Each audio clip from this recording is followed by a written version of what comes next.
Why did they cast Linda Blair in this anyways? Oh, that's why. This is Savage Streets on Stinker Madness. What's that smell? I don't know about you, but I'm thirsty as fuck. Thirsty as fuck. Hey, look at these! Thrill me. If you come back in here, I'm gonna hit you with so many rights, you're gonna beg for a left. Thrill me.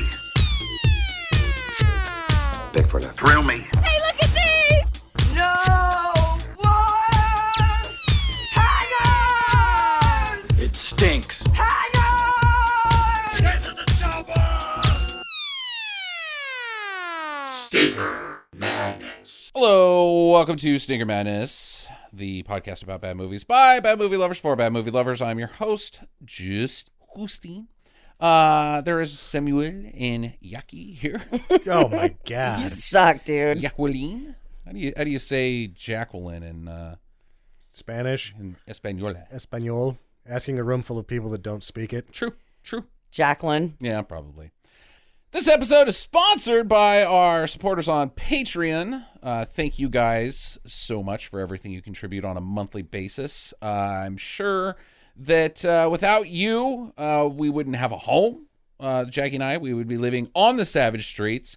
Sam would be selling his body out to whatever roving gang of street men wanted to make things go into his bottom. If they didn't pay up, though, fucking crossbow time. You could just give them a link to the patreon.com. So if they don't pay up, I give them a link. So if I get raped by a bunch of dudes and they don't pay me afterwards, I'm like, here's a link to my Patreon. Make sure you contribute. I'll be looking for your contribution. It's here's a card, patreon.com/Stinker Madness. Please don't kick me hard enough to put me in the hospital. If you didn't hear that, I'll go ahead and repeat. Patreon.com/Stinker Madness. You too can be a supporter of this show. It will make you feel good, and it will make Sam get paid for his butt entry. Rear entry. Yeah, rear entry. They're punching his ticket. I'm checking in. Your butt. He's checking in. Follow us on Facebook, facebook.com/Stinker Madness. You can join the conversation there. Yeah, you can. You can talk to us about Savage Streets. Twitter.com/Stinker Madness. Make sure to email us. We've got a little dry on listener feedback over the last couple of weeks, so I want you guys to step it up. Talk@stinkermadness.com. And then don't forget, you can also call us and talk to us. Well, not really. You talk to a machine. Talk at us. Because we can't be bothered to answer the phone. It's not even a real phone. We have to establish that. When was the last time you actually answered the phone? I have to answer the phone a lot. Well, when you're not at work. Oh. Like you get those phone calls and they're from weird numbers and you're like, Oh, yeah. I do because I'm looking for another job. So I'm like, oh my God, yes, this is it. I'm out of here. And then it's like, would you like to donate to blah? I'm like, no, click. You can call us, though, and leave us a message. Tell us we're idiots or tell us we're awesome, whatever you feel like saying, and we will put your message on the show. You can find, if you want to be easy, just go to stinkermadness.com, find the little icon on your phone that looks like a phone, and tap that. Or you can call, if you want to do it the old school way, with like one of those rotary phones. It takes you 15 minutes to make a phone call. Do those work still? I don't see why not. Why Because wouldn't it's all pulse now? Yeah, Actually, it's not pulse. It quit even being pulse. So it's all And just like touch tone. They're all, yeah. digital. It's got to be touch tone, maybe. I don't know. Either way, try 802-277-1614. 802-277-1614. Or just go to the website and hit the button. It's probably easier that way. But do it. Do it. Or do it. Or else the streets will be savage. You'll be savaged by streets. They'll play hide the bologna in your... No, hide the salami. Either one. Yeah, Columbus couldn't find that. Savage Streets, starring Linda Blair from, of course, chest fame. Well, she won a fucking Academy Award. Yeah. So it's apparently if you win an Academy Award when you're a kid, you're going to become a booby lady. I'm talking to you, Anna Paquin. She became a vampire booby lady. Won an Academy Award at a young age. I wouldn't consider Anna Paquin a booby lady. She takes her shirt off once in a while on HBO, but that's not really like Linda Blair's claim to fame ipso facto was being top heavy. She's not a good actress.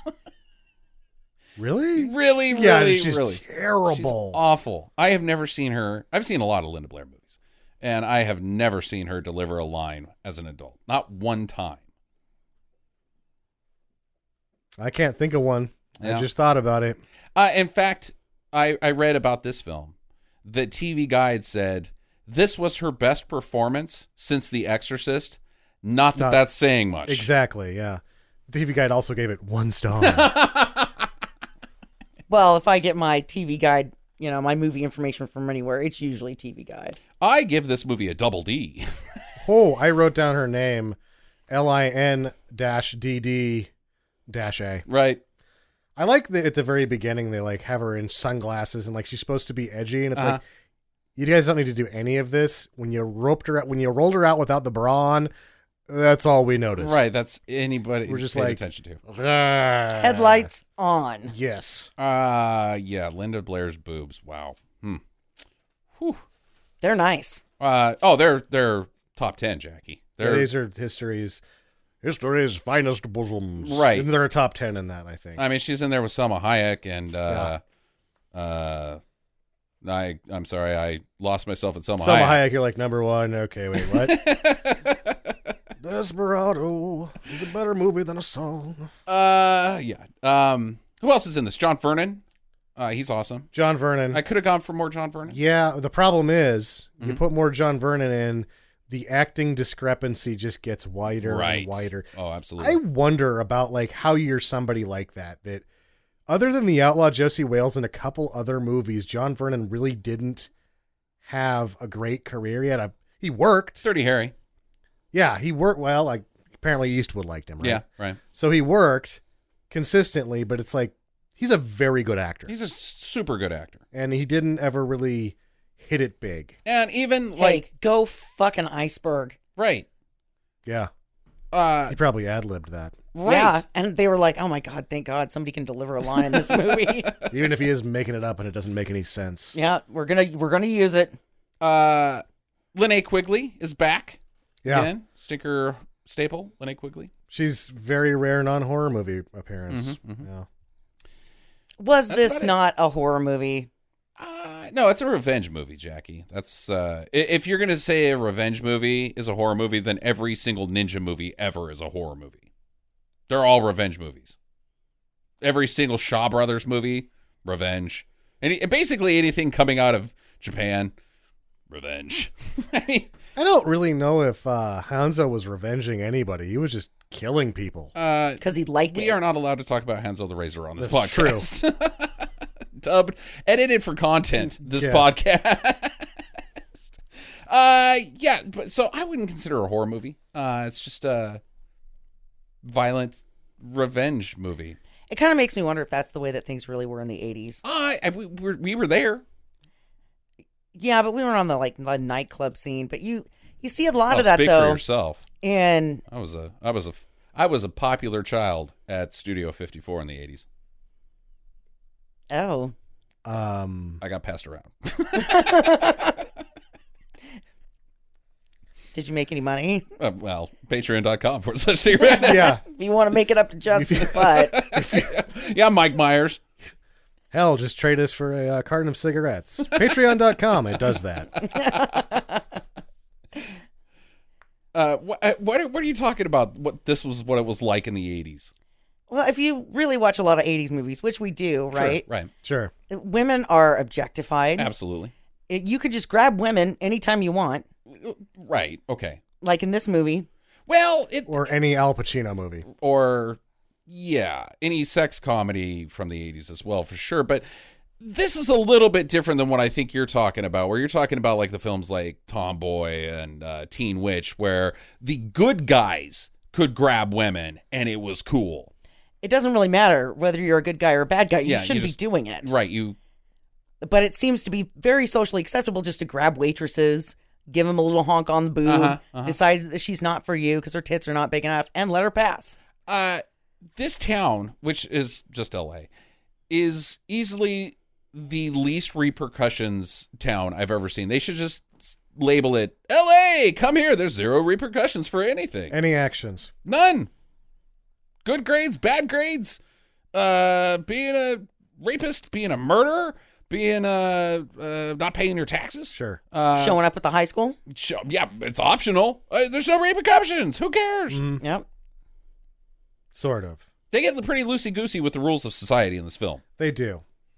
But then they get sidetracked on nonsense all the time. Absolutely. I think one of the things that's strangest about this movie is it really wants to be one of those Long Island slasher films from the 70s, but it doesn't know how. So it tries to be Grease poorly for about 45 minutes. Instead. Right. No singing, the worst parts of Grease without the singing. Before we get too far, dear listener, you may have noticed that the movie we're talking about is not Moonwalker, starring Michael Jackson, which was Jackie's original pick. We missed that window by 1 week. They took it off Amazon Prime, and you cannot rent it. So we now have zero access to Moonwalker. The three of us have been walking on the moon less. I was so excited, too. Like, I was like, all right, I'm ready for this movie today. I'm going to watch Moonwalker for the first time. It's going to be so great. And then it was like, okay, you have to buy it now. That's the only way to view it. You have to buy it. Disc, You have to buy a UK version Blu-ray for $20 and have a disc player that it'll play on. Because they managed to fucking have Region 0 and Region 1 again. And then wait like 3 weeks for it to show up. So no Moonwalker, kids. So we had to pick one on the fly, and that's how we ended up with Savage Streets, which I should say is also on Amazon Prime. So at least they got that right. Yes. Yeah, at least you can view this one. We had to call Jeff Bezos and be like, hey, bud, we need a movie this week. And he's like, okay, let me see what I can do. Because that's how Jeff Bezos talks. He talks tough. We called him and we're like, hey, we need a movie to do. We didn't ask him to put Moonwalker back on. Well, we did, but then he was like, fuck you. Yeah, fuck you. I'm Jeff Bezos. He's like, I have the only copy of Moonwalker, and I'm taking it to the actual moon. That's because Elon I have Musk. A space company. That's Elon Musk, you jackass. Bezos has a space company too. Oh, what? Yeah. That does what? The same fucking shit. Oh, just okay. Only he's gonna paint fucking ads on the side of his rockets. No, that's the problem with the private space is that just team up, dickheads. We'll be twice as far. Sure. That went in a different direction than I wanted it to. The non-funny, like, real world responsibilities to saving mankind. I wanted to talk about Jeff Bezos coming into your house and stabbing you because he's tough. I don't think he would come in and be like, "Are you wearing an Izod polo?" I started a company in my garage. I'll cut you, motherfucker. Yeah. I haven't bought new clothes in 27 years, and I don't need to. I'm Jeff Bezos. The president hates me. I got more money than anybody. I will fucking cut you. I will cut you. And then I'll spit it in the post for my own means. I'll spit it in the post? Yeah. Like he's got a copy of the Washington Post just on him. He owns the fucking thing. I understand that, but so then he just spits on the out horn. your flesh onto the post that he's carrying with him. Well, he spins it in the post. post. Spins. You said spit. I'll Spit it in the post. Yeah, I'm going to eat you and then spit you up in newspaper because I'm a good doggy. Hey, what's black and red and white and red all over? The Washington Post. With you on it. After Jeff Bezos eats you and then doesn't like you and barfs you up. Cannibal! Weird. Weird is right. Okay, Savage Streets. Savage Streets. So Savage Streets won the Linda Blair won the Razzie. Okay, I can't imagine why not. Linnea Quigley was nominated. The director Danny Steinman. I didn't think Linnea Quigley did all that terrible. She wasn't around for too much, but she just I don't know. She did. You know what? She didn't say a damn line. That's why she couldn't get a line out. That's the blonde lady, right? Not a single line.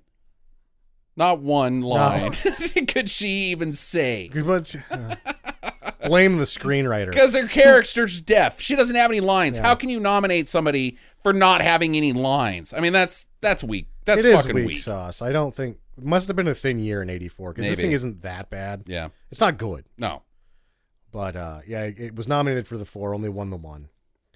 A budget of $1.2 million on this thing. In 84, that seems about average. It's probably half of it was fucking permitting because they didn't shoot it in Long Island like these other movies that they were copying. Sure. Well, and, they had a nice car in it.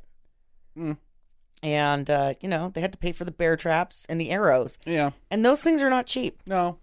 I think 1.2 is fine. I don't think 1.2 is fine. I don't think that's spazzing the cash by any means. Or I think you can attain that back without breaking too much of a sweat, especially in 1984. Well, because Linda Blair's boobs are on screen. Yeah, it's pretty much all you got to do. Every adolescent boy is going to be out there being like, I need to go see this. Linda Blair's boobs on the marquee. That's what it said generally. Yeah. This is the third in the run of Linda Blair's now a sex symbol. Mm-hmm. Well, I guess it kind of started with Roller Boogie, but that was a teen movie, so they didn't get him out. But then this would be right after Chained Heat, and then Hell Night was before that, and that was she's getting him out, people. Well, this is a teen Pack 'em movie. in.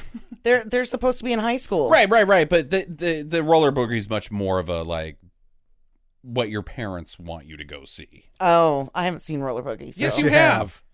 We did all of them.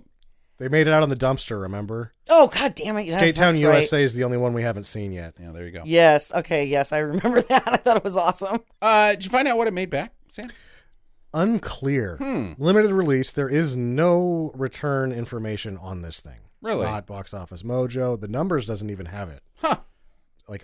What? Interesting. You figure it had to do just fine. Yeah, I would think. Especially if it got into Razzie, that means it was Exposed known enough, and yeah. exposed enough that it at least got that treatment.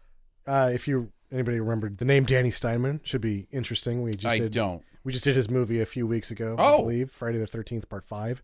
We did that last Halloween. Yeah. Ooh, ooh. Yeah. Ooh, baby. Yeah. Yep, that was Steinman. Okay. One of his 4 directorial efforts, so we've done half of his movies now. Wow. Yeah. Not an illustrious career. No. And here's the thing that I think makes this movie seem so strange, why it's just half Grease for 45 minutes.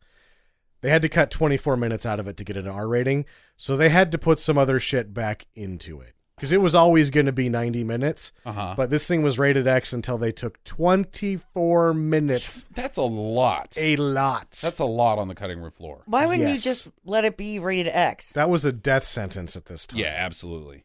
You can't put it in the theater Yeah. at all. Not one single Oh. theater. It's not- Period. And then distribution, it's not even really going to make VHS at that point. Right. And even if it did, and obviously Walmart wasn't such a thing in 1884, but any company that was like Walmart, you could not rent it there. You would have to go to basically an adult video store to rent it. So Yes. 0 returns. Ah, okay. That's where Emmanuel lives, Jackie, not Linda Blair. But 24 minutes is a lot to cut out of any film. Like what's that? The Blade Runner director's cut. How much was left on the cutting room floor of that? There's like 4 different directors cut of Yeah, Blade I Runner guess now. that's So. And they don't really cut a lot out. It's just like there's 3 different endings. So there's different scenes. Like there's different versions of it, but it's not like they cut a bunch out. Even like Lord of the Rings, the extended editions, one of them's 45 minutes longer, but it's a 3-hour movie to begin with. Yes. This is a 90-minuter. That's an extreme amount to cut out. And it's not just that it was, almost 2 hours. It was 90 minutes. Yeah. They had to replace 24 minutes. Right, which is probably why when Linda Blair's hair looks different in some of the scenes. They probably got her back in. I was unable to find out if they had to do it in callbacks or if they just like had stuff that they were like hoping that they could leave on the cutting room floor that they had to Right. put back in. Huh. I wonder if in that 24 minutes there's more Linda Blair's boobs. Maybe. Because there's not a lot in this movie. There is one way to find out. Okay. In 2011, a UK company had the original, because they were the first, the United Kingdom was the first to ban it. Okay. Ban it? Yeah. Or just put it They were going to say, they were going to do an advanced release. It was 17 banned. plus. And so then they're like, okay, let's fucking recut this thing. Huh. Banned. Wow. So that original advanced copy was turned into a DVD in 2011 of the original cut. And then in the warehouse, when it was at the warehouse before it shipped out, it caught on fire. Ooh. The warehouse caught on fire, and most of the copies were lost. Oh. But not all of them. So it's actually one of the most sought-after out-of-print DVDs in the world is the uncut version of this film. Wow, I wonder kind of what that goes for. Probably a lot. I would be guessing somewhere in the $150 to $200 range. Yeah, that's where I'd probably put it at too. Man, because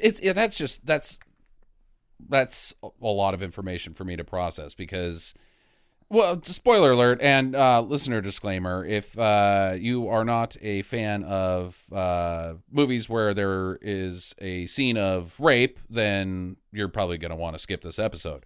But the rape scene is tough.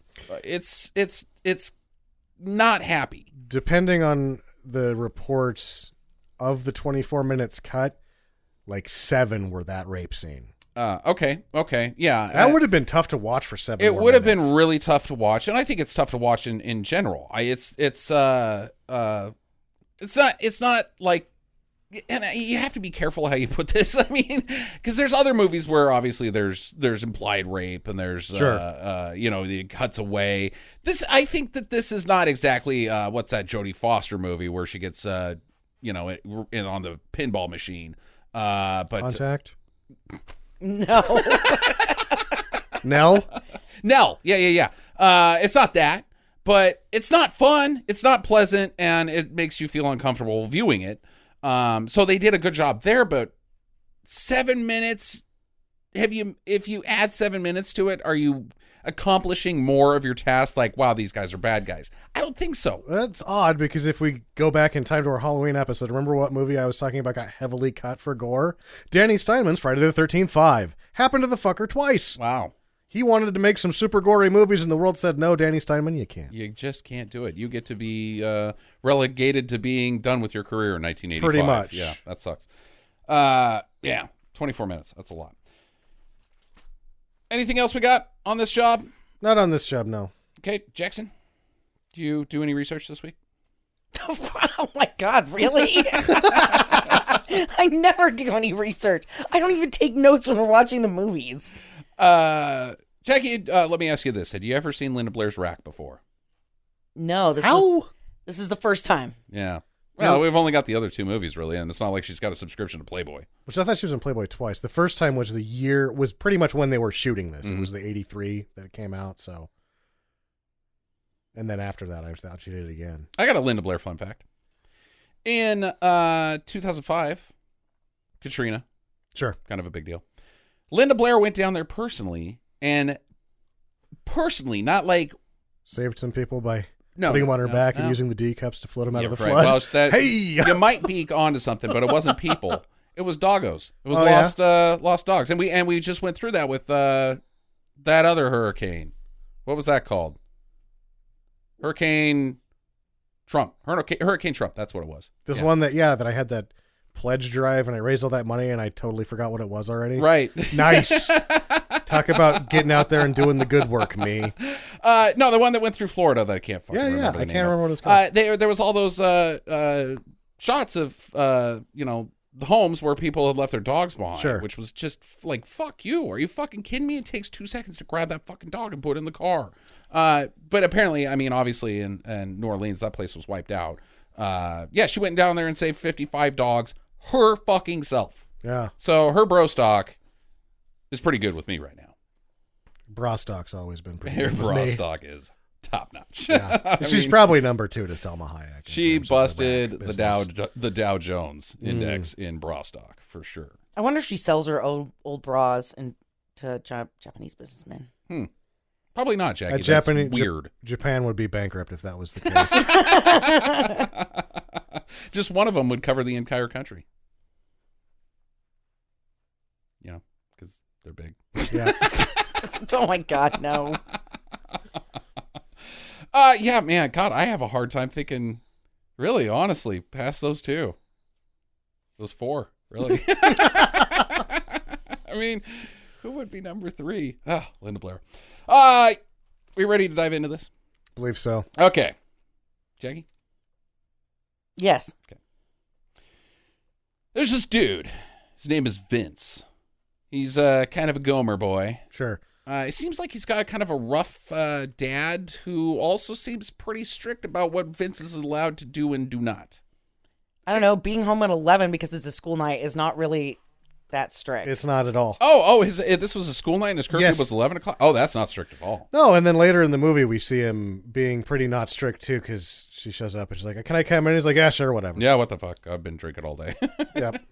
And then, Vince comes out of his house and he's like, oh, whatever, old man. And he takes his shirt off and he's got dog tags on. And you're like, so is he just out of the army or something? Why does he have a curfew? No, we find out he's in high school. Right. And it takes me a long time to connect that because they put him in fucking dog tags at the beginning of the movie, which makes me think he just got back from the army. Maybe he kifed him.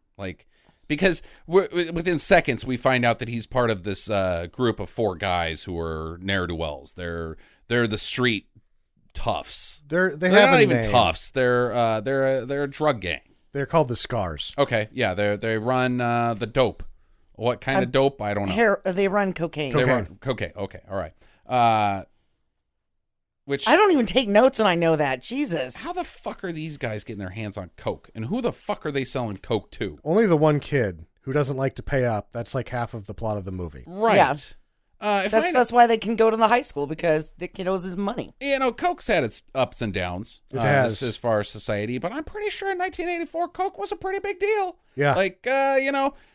What's his name? Don Simpson. Don Simpson and Leonardo DiCaprio are selling bank stocks and their junk bonds and blowing lines off of Margot Robbie. Sure. I mean, you can't just go down to Sunset and get Coke. You could get crack.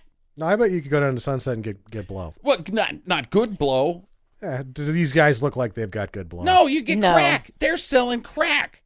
I think it's just another symptom of Hollywood not really understanding anything about drugs and being like, oh, it's cocaine. Yeah, because this whole neighborhood, everything about the scenery in this movie just leads you to believe that they are living in just this absolute shithole. What? I did not get that. Sunset looked pretty bad. It looked like a shithole. Well, some of the exterior shots are shitty, but then you go to where these people live, and they're fucking in the hills. No, they're not. Okay, they're Their not houses in the hills. are they're in West Pomona. In need of Pomona. painting. The house is falling apart. It's in disarray. No, it's not. Oh, you're embellishing. You're making pretty hard on this. Where Linda Blair lives, I would like to live. It's just in the valley. She's just in the San Gabriel Valley. It's just a normal house. Right. But when you get onto the main downtown areas, there is graffiti and trash fucking everywhere. It's not like it's a shithole. It looks like, what's that movie? Half Past Dead, not Half Past Dead. Deadbeat at Dawn in Dayton, Ohio. It's not Dayton, Ohio from Deadbeat at Dawn by any means. And it's not Long Island either, but it's Long Island. It just looks like LA to me. And it's close. It's too tough for LA. I mean, no, there's pretty rough parts in LA. They are not in them. The streets are not that savage for me in this film.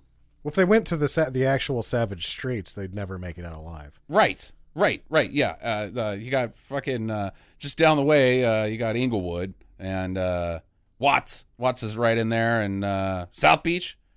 South Beach South is Park. in Miami. South Park. I'm sorry. South Park. Yeah. Colorado. Not Colorado. There's a South Park in LA, and it's actually, I did some research for this. That's the worst neighborhood currently in LA is South Park. Yeah. Compton and Watts were bad in 1984. And it's really not even that bad. I was like, oh man, I got to find Murder Town, LA. And it was one a year in South Park, but the biggest thing that made it the most crime-ridden, car burglary, breaking into cars. Dude, stealing wallets. Is murder not a thing anymore? Do we not murder people? Chicago. Chicago's not going well. I hear that statistically it's not as bad in Chicago. It's not as bad, but it's not exactly, St. Louis is real bad. St. Louis is still pretty crappy. Number one. Yeah. All right. We're not even really talking about this movie. We're just because this is what this movie does, Jackie. It doesn't talk about itself for an hour. Yes. Yeah, we don't want to blow the last 30 minutes out. All right. So Vince gets into the car with these bad guys. They go out causing a ruckus throughout town. They're not even selling drugs. They're just cruising around being general hooligans, ruffians. Yeah, drinking and driving, cruising and boozing. Yeah. Which I kind of thought that maybe these guys weren't that bad of guys at the beginning, because it seems like the next thing you see is the ladies are out about too, and they kind of seem like they're on the same wavelength. Like, they're bad and tough, and they don't take any shit, and they're in their own gang as well. And I thought like maybe there was gonna be this Grease thing where the two gangs meet because the boys and the ladies fall in love, and sure, there's a rape and a murder and stuff, but that's that's the Savage Streets, and we got jazz hands too. Savage, there's a rape and a murder, but they overcome it. Right, by singing and dancing and roller This is skating. Do the Right Thing by Spike Lee. No, it's not. It's crap. It's not. It's crap. I'm vexed by these guys at this point. But anyways, they're out. The girls are out too. Brenda, the leader, Linda Blair, she has taken her sister out, Linnea Quigley, Heather, and Heather is deaf. I don't think that Heather belongs with them. She's very young. So what is supposedly? What is she supposed to be? Probably. Okay, 14, 15? So they're not in the same school. Oh. Because she says, how was school today? And because she comes to the high school. Yeah. Because the high school's not out yet. Okay, so she's like she's in junior high. Oh. All right. So if you're Linda Blair, or Brenda, as it were, and you've got this band of ladies who take no shit, do what they want. Pregnant. One of them is pregnant. The other one is an alcoholic. The other one is an alcoholic who is like, let's get fucking wasted on the streets. Peach schnapps. And you're being extra protective of your sister Heather. Maybe the first thing you do is like, Heather, I'm going out with the girls. If you're Brenda, maybe if you're so protective of Heather, maybe you just say, you know what, you can't come out tonight. It's not for you. You're too young. I mean, like, seriously, why'd you bring her? I don't know. She acts pretty tough later in this same sort of mash of scenes. So maybe she thinks she's tough enough to protect her, I guess. Or she could just leave her home. I don't know why she can't see shit. She's wearing sunglasses at night. And if you need to hang out with your sister so much, stay at home with your sister. Go into her world. You don't need to bring her into yours. Yeah, because obviously you're trash. You're living on the Savage Streets. And they're also all behaving like Georgie girl. Right, yeah. They're all window shopping, but never stopping to buy. Right. Worst joke of the podcast. Well, considering or that the best. Yeah. The first thing that they stop to look at is the booby store, where you look in through this lady's nipples that they've got cut out, so you can look in and see what's inside the store. Mm-hmm. Mm-hmm. I think that was a strip club, not so much a store. It's a store for yeah. Losing your money the same. I don't know. What are you buying? Shame. Messy pants.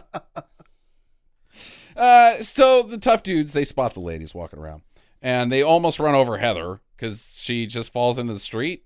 So what happens here is that they don't see her. She's in the middle of the street. They're headed right for her. So her instinct is to fall to the ground in order to be run over completely by the car. Yes. She is not hit by it.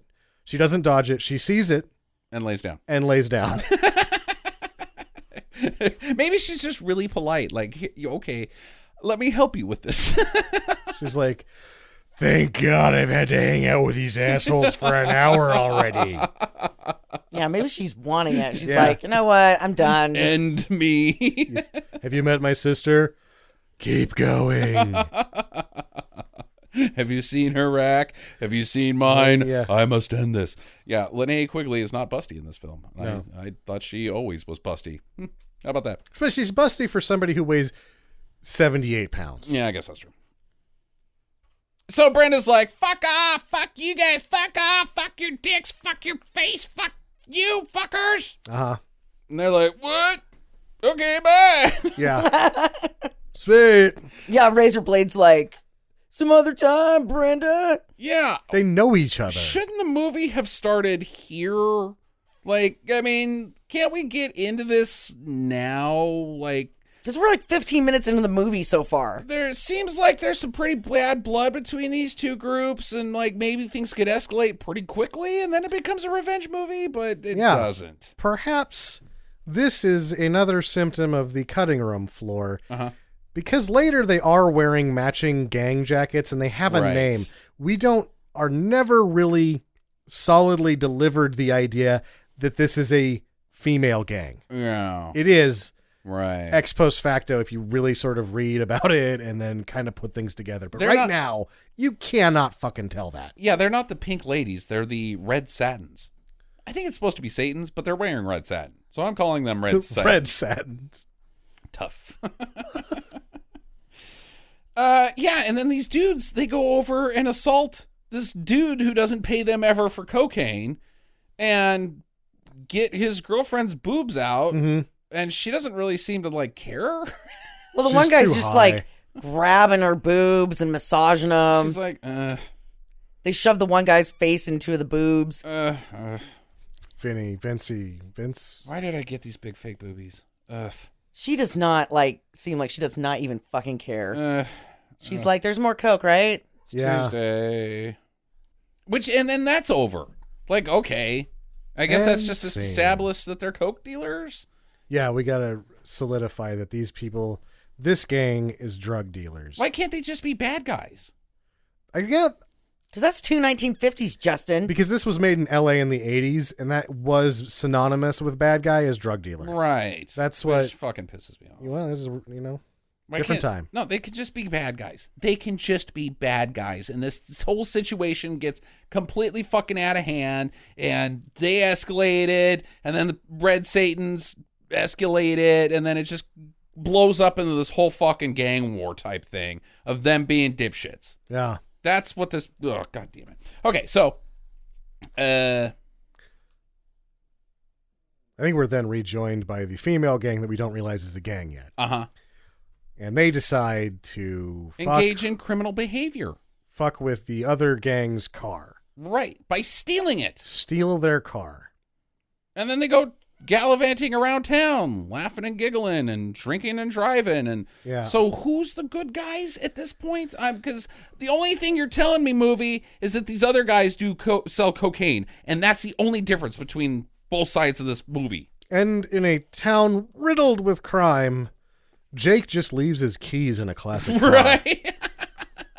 And then nothing happens about this. Cut to them in gym class the next day. Well, they threw trash in They it. threw trash in it, and Oh, then okay. they did the most fucking gangster thing ever. Parked it and told them where it was located. They went for ice cream afterwards. Right? Fucking straight up G thing. Guys want a banana split? Oh, homie. Thug life. Thug life. Banana splits. Yep.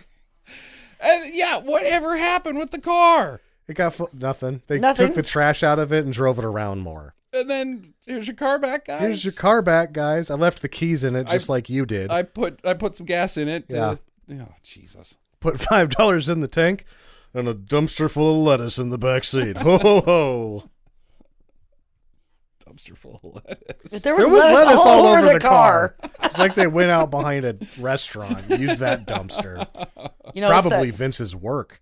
Double dipping. Yeah. Insult to injury. they were like, oh God, nobody eats the salads there. We'll go there. Yeah.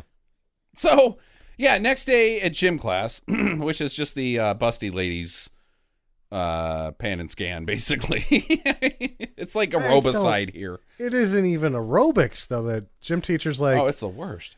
they're doing like a slow walk in place, and she's telling them that their asses aren't high enough. Like, I anatomically can't get my ass any higher. It's fixed To my body. in between my legs and my torso. I can't do anything about this. And she's like, I don't care. Get those asses higher. Put it on your neck. Put it on her neck. Tuck those asses in. Tuck them in. To what? Your ass. Yeah. All right, now belt. start twisting slowly. And I want to see those asses up. And then people are like, I don't think this is calisthenics. Can we get Richard Simmons in here, please? Yeah, at least he's sweating. He's You're just nice. blowing a whistle and talking about our asses. Okay, ladies. So Vince goes to this high school. Unwilling or sort of unwilling wiener boy from the drug gang, the Scars. Sure, which I'm confused at this point because I'm still like, is he in the army or is he in high school? Because you can't be in both. Well, are the other Scars also in high school? Are they high school age? What are they doing here? They No. can't be. Well, they can't be at school either. This is the 80s, Justin, before No. they allowed you to... You can't just be some dude hang out at a fucking high school. I'm sorry, you can't. The last time that happened, they tried to elect him senator of Alabama, and they said, No. No, that asshole was blocked from the mall in the 80s, Jackie. If you can get blocked from a mall for stalking children in the 80s, you can clearly get banned from you can't come around here no more, buddy. You can't just go to a high school even in the 80s. When you were in high school, were there dudes just hanging out? Yeah, I had a boyfriend who was 21. And he just went to your high school. Yeah, he would just show up at the high school. Be like, "Hey, what's up, Teach? Yo." I checked in at the office. Yeah. Got my hall pass. It's common. It's recurring in these 80s high school movies that are like gang related, like The Principal with Jim Belushi. That's not students that are the problem. Substitute with Tom Berenger. Same thing. Non-students, the problem hanging out at the high school. Yeah, that's true. That's true. Yeah. It may have been a thing. Maybe everybody needs a little Tom Berenger in their life. These high school kids. Yeah. These dangerous minds. Mm-hmm. Coolio needs some. That would be a... Coolio needs to stay away from high school. Exactly. And Tom Berenger for that matter. Actually, that would be a fun... I think I would hang out with I wouldn't hang out with Coolio by himself, but if Tom Berenger was there, the both of them, I'd be like, all right, fine. Not a chance. Really? I'm out. You're out? That sounds awful. So, John Vernon, in basically his one of only scene, there's two scenes that he's in, really. He gets to yell at Linda Blair a couple times, and then this scene. He day rated. He's wearing the same suit in the three Right. scenes he's in. He was there for one day. He tells them to get the fuck right out of here. Get the fuck out my school. Yes. Like, go fuck an iceberg. Go fuck an iceberg. Fucking iceberg. Listen, you faggots. Get out of here. Yeah. He says that. He does. They're heavy with that word in this movie. They are. But this is the 80s when it was fine to slander groups of people. Well, yeah, it was. I have some questions about the Scar's sexual identities, so orientation, that sort of thing. But you still don't go there. No, you don't, Vernon. Principal. But at the same time, you could be more subtle. You'd be like, look, boys, denial ain't just a river in Egypt. Oh my God, that's awesome. Just get out of here and go do what you want to do. It's fine. It's okay. You can still sell cocaine. You can. And be tough. Go down the road. You can wear the leather. Be who In you fact, are. you probably should keep wearing the leather if that's your decision. Maybe change the color of the leather a little bit to maybe get some flags maybe on. I think they're dressed just fine. They Okay, could could walk right into the Blue Oyster Club and fit right in. Oh, I see what you're saying. Heavy leather. Oh my. my. Ew. Hell bent for leather. Yeah, John Vernon just walks up and is like, "Hey boys, sing Cruising with Al Pacino. Maybe you should check it out." Tell me, Billy, do you like movies about gladiators? Yeah, he tells them to fuck off. They don't. They just go over and hang out underneath the bleachers. Like, And they're drinking schnapps too. yeah, peppermint schnapps. You know what this movie's missing? Why they're able to kind of, sort of freelance around the high school? Teachers with guns. No. Oh, okay. I was going to go back to the 80s business with these high school movies. They don't have that janitor that's like the ex-tough guy. The black guy that teaches you how to play football? Or fight, like Billy Blanks. Or the guy from The Simpsons. Groundskeeper Willie would beat the fuck out of these fuck guys. these guys up. He would eat them. He would literally eat them and give them to the lunch lady, and you would be eating Scar burgers for lunch. Yeah, if I was going to pick a janitor to work at my school that would keep the riffraff down, Groundskeeper Willie. I'm pretty sure Groundskeeper Willie would also try to murder all of us. Sure. So. Billy Blanks is a strong number 2, though. Billy Blanks, isn't that He has a movie, I think it's called The Janitor or something like that. Custodian, maybe, where he is just the janitor, but those... Didn't he do the Tybo movies? Yep. That was way later. Okay. Like 4 years. That was when the bottom dropped out of the Billy Blanks market. That was already, a little shaky to begin with. But one of the great scenes in that movie is he beats up the drug dealing high school kids that hang out, obviously, because that's every 80s drug high school movie. In the gymnasium with a mop, like he's actually cleaning them up. Uh-huh. Yep. You know what? You know who also would be good? That Will Hunting. He'd take care of shit. Do some math. With the math. Are you talking about Goodwill Hunting? His name's not Goodwill Hunting. That's the name of the movie, Jackie. His name is Will Hunting. That guy wouldn't do shit. No, but the Affleck character that dance fights in slow motion. How did anyone like that movie? GoFuckYourself.com. Yeah. GoFuckYourself.com. Geely shout out anytime we can. So Heather arrives on scene in the gym. She spots Brennan and waving because Brenna's still doing calisthenics. And there's this dude named Wes. Yes. Wes is like 6'8". Wes likes top-heavy ladies. I think Wes likes every lady. It seems like he pretty much has focused in on huge boobs because his does. girlfriend is Cindy, who's got huge boobs. Huge boobs. She's a repeat booby movie offender. And wants to cheat on her with Brenda, who has got huge boobs. Mm-hmm. I think this kid would fuck a pretzel. I think Wes is awesome. I was thinking like he must be the quarterback because he's in a Letterman's jacket. But when you find out his name's Wes, you realize that that's a Letterman for him. That's the West jacket. They don't go to like West High. They probably go to like, oh, this is Perennial High School. And what's the W for? Wes. So I don't forget it. Yeah. he's not a smart one, Wes. By the way, Wes, it's LA. Why are you wearing a jacket? He's a goddamn creeper is what he is.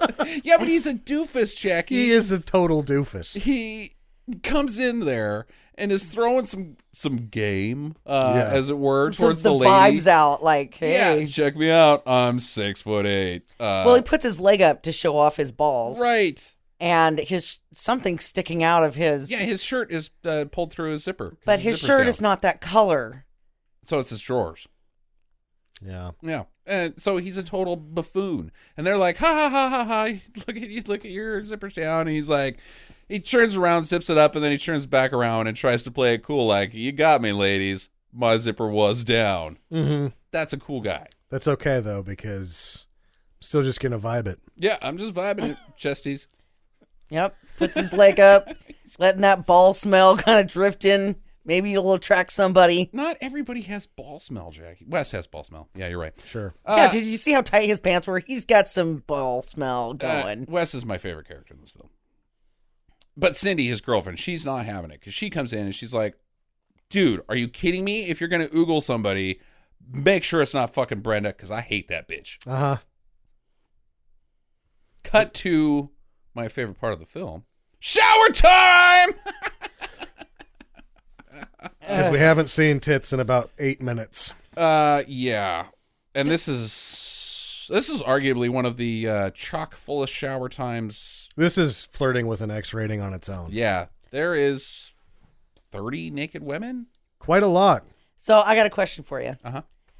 Almost all of the naked ladies had the same beard haircut. Beard hair. What's a beard haircut? Like you Your pubic hair. They call it the bearded oyster, the bearded Clam? You don't know what they call it. Anyway, so everybody's got the same PB haircut. And I just want to ask Sam, was that in the budget somewhere? Like, we got to get some beards for everybody's beads. Oh, you mean like some of them could have opted for a landing strip. Some of them could have, in the future gotten a Brazilian. Everybody's got the same PB haircut. Okay. In the 80s, nobody cut their pubes. They just I thought that was when that bushed started out, happening. Well, I don't know. It was the 70s when you got the full. Yes. Yeah. But at this point in time, there should have been some trimmings. It looks like they're just trimmed, but not. The landing strip isn't a thing yet. Yeah. So you're implying, Jackie, that you go into hair and makeup and you're like, do your work. I think that this time, I don't know if it's a bikini wax, but the fro coming out of the bikini in Southern California was already a problem that had been addressed, and these women have addressed that problem. Okay. All right.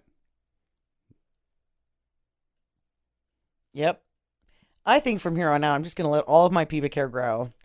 And then I'm just going to put on I'm just going to sit out on the beach with my legs open with a white bikini on so that everybody can see it. So it looks like you've got like a balloon in your pants. Why is that lady so bulgy in her? Just let it get soiled too, like it's a wife beater. Yeah, right. Yeah, So it's like, exactly. that's a weird beige bikini bottom. You're like, it used to be white. This is taking a turn on to a place I don't want to go. Either way, we're in that hot shower scene. Yeah, hot. Well, it was. Yeah. I was feeling good there for a minute. Now I'm feeling icky. One of these ladies is getting married, which is strange for a movie about gang fighting revenge. And high school. And they haven't even mentioned whether they're in the middle of the year or at the end or what.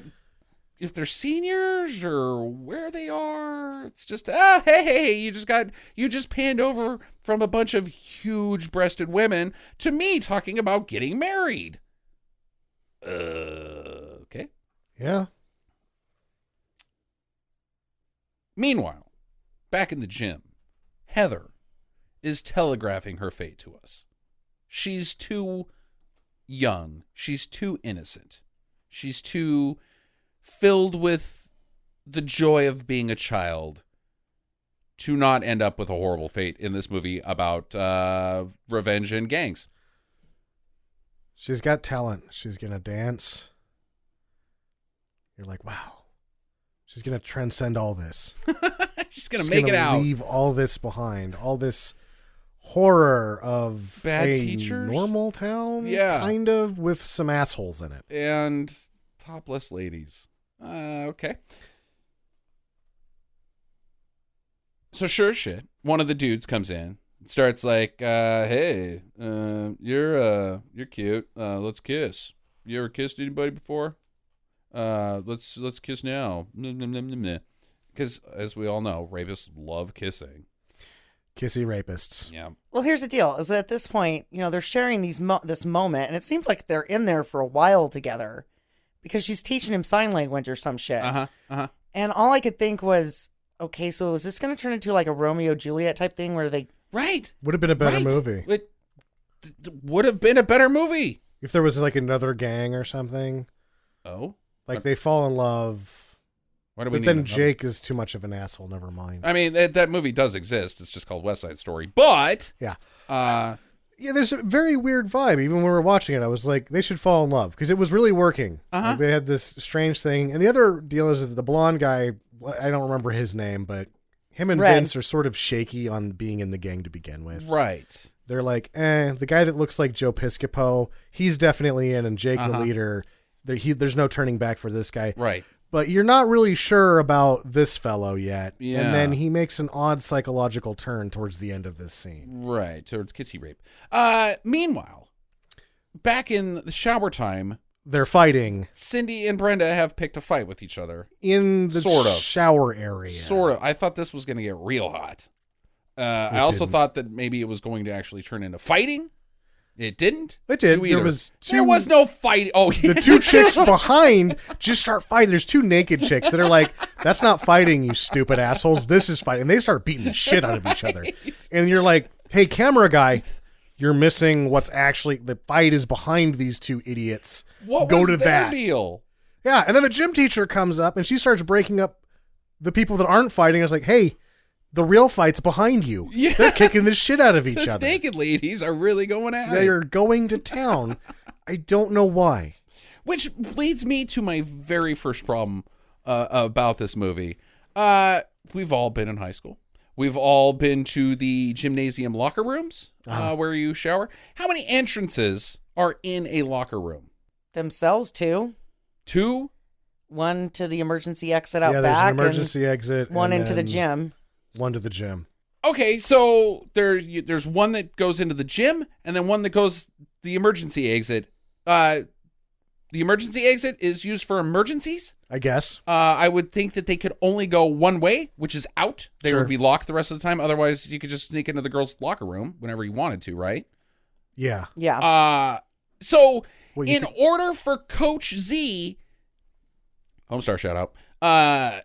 To break up this fight, she would have had to have been in there. Maybe she was taking a dump this whole time. Or she would have had to gone through the gym into the locker room to break up the fight, walking right past the men who are assaulting the deaf child inside the gymnasium. No, they take her into the men's locker room. That's after she comes in to break up the fight. Sure. Yeah. I don't think so. I think she's been in there the whole time. Yeah. And this is like hockey rules. Oh? She's not going to call it till somebody hits the ground. Nice. She likes it. Yes. Well, I mean, she's lady gym teachers. You know, Uh-huh. and not to make a stereotype about people. Hear her with the asses up the whole time. I think I want to see those asses up. Up. All right. Those asses need to be at eye level, ladies. That doesn't even make any sense. Just do it. So, needless to say, Heather gets pulled into the boys' locker room and bad things happen to her, which end in, we should also mention Vince is completely reluctant to have any part of this. But at the end of the nastiness, Jake, the leader, kind of kicks her. He kicks her real hard, I guess. But where he's positioned to and the amount of effort that is shown on screen by his face seems fairly minimal.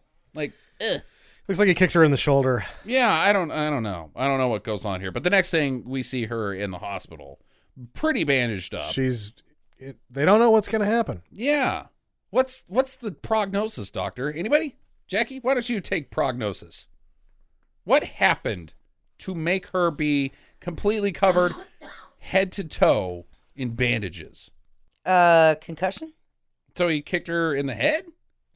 Well, that's what it looks like. I mean, her face is all cut up and shit. So I'm going to assume that he head stomped her, her skull cracked. Oh, Jesus. And that's why she has all the bandages. And then they go down the side of her face because he kicked her more than once, I think. No, you only see it on screen once. Yeah, but she's got the cut on her face anyway. Maybe it was in that cutting room floor shit. Yeah, I'm sure they were beating her savagely in between the raping. Okay, well, she doesn't have a good day. And Brenda's like, Mom, it's okay. I'm fine. Some lady shows up to play the mother for one scene, and she's like, I'm going to do some acting. And John Vernon's like, fuck off. She delivers her line. I'll give her that. But at the same time, it's like, oh, go back to the dinner thing. Yeah, this is unnecessary. Who the hell are you anyway? Brenda goes to the bar because that's what you do. You know, you don't hang out by your sister's side and wait for her to get better while she's in a coma. You go to the bar, the club with your girlfriends. Yeah. And talk to some lady who's not your mom. I don't know who this lady is. And she's the adorable bar owner. Adorable? She's got bad skin and bad hair. She's the wise old woman that's going to show you how... This is, I think, was a really big missed opportunity. Because we get introduced to this woman, right? Uh-huh. She obviously works and or owns this bar. It does seem like she belongs there. Because she's like, hey, tell Jim to keep him coming, and they're on the house. We got to get these teenage girls pretty loosey-goosey. So, at this point, I'm thinking that, Linda Blair's character, Brenda, is going to tell her about this savage beating and raping of her sister and how there's no justice. And then she goes, well, we're going to get our own justice. And this is when I thought the movie was going to start. I think it's supposed to. It may have at one point. But believe it or not, the movie does not start here. It doesn't start here. Her sister has been beaten into a coma. The movie is not starting here, folks. No. What the fuck? Are you kidding me? This bartender, wait, owner, whatever, she stinks because A, she's serving underage kids, plenty of booze. I don't care how bad they had. Those kids can't be in there. Wasn't it 18 at this point? Drinking age? Dude, that was like in the 70s. Oh, no, it was. Minnesota didn't go until the 90s. Yeah, but California did. So, did it? No. Oh, yeah. No, these kids can't be in here drinking. Either way, 18, they're not 18. They're juniors. So she's pumping them full of booze. Now, then the bad guys come in, the toughs, and they are just there to fucking do drug deals. They're back to hassle that one guy. Hey, are you going to pay us or what? Never really. This guy, like, if I was him, I would just continue to say no. Yeah. They're not going to do anything to him. Grabbed his girlfriend at the time. I guess she wasn't even really his girlfriend because she never shows back up. Right. At one point, they grab his balls. And then this time, they just like, oh, you got the money yet? And he's like, I do. And then he gives it to him, and I was like, wow. Longest drug deal ever. Right. Well, you know, it was weird, too. Speaking of this ball grab, is that we didn't mention that while they're raping the sister, they start hugging and kissing each other. Yes. They do. Yeah. Razor Blade and Joe Discamo. Joe Discamo are making out by the stall. Yes. Okay. You get rid of that frustration, guys. It's okay. Just admit it. And before that, right before they steal the car, they see them kiss a motorcycle man. Okay. Just some random guy on a motorcycle? I missed that. Yeah, like they're like, oh, you guys want to get back at him? And they're like, yeah. And then they pan over to this drug deal that's supposed to be, apparently it's a drug deal. Oh, I remember with a this now, yeah. motorcycle guy and his motorcycle chick. And the Piscopo guy leans in, or it was Razor Blade, I can't remember, leans in and smooches the motorcycle man. Yep. And then they doesn't kiss the motorcycle lady, just the motorcycle man. Yep. And they're always touching Joe Piscopo's chest. It's maybe this film is just a big social statement about, like, dude, we got to quit, like, making these guys, you know, not, like, we should let them be, because they'll murder us if we don't. I don't think so. Like, you know, like white people logic, like maybe it's like a Top Gun type of thing. No, where- they just had sex with each other. Yeah, those guys just did it. They were fine. They were in the Air Force. You could bang in the Air Force, but you couldn't bang on the savage streets of L.A. You get laughed at. Isn't it Judas Priest who's also gay? His name is not Judas Priest. There was a guy named Judas. No, there wasn't. He wasn't. No, but he was a badass dude, right? In the 80s, he had a metal band. Rob Halford. He's still in Judas Priest. It is still badass. And I already quite gay. I already pulled the hellbent for leather joke, so I've already beat you to Rob Halford here. I got Jackie. the Blue Oyster Cult nailed down, Yep. so you're gonna have to Blue Oyster Club. Sorry, Blue Oyster Cult. I think they're heterosexuals. I'm not sure. Well, damn it. I was gonna say this. Maybe he knew about Judas Priest guy and was like, you know what? We're gonna put this in this movie. I'm gonna help you out, buddy. I don't think Halford came out until the 90s. No, he didn't. Oh, this is dumb. My whole theory's just shot now. Even though their song was hellbent for leather. I mean, yeah, you know. Well, that actually means riding a horse until it dies too. Hellbent for leather? That's what that means. Yeah. What?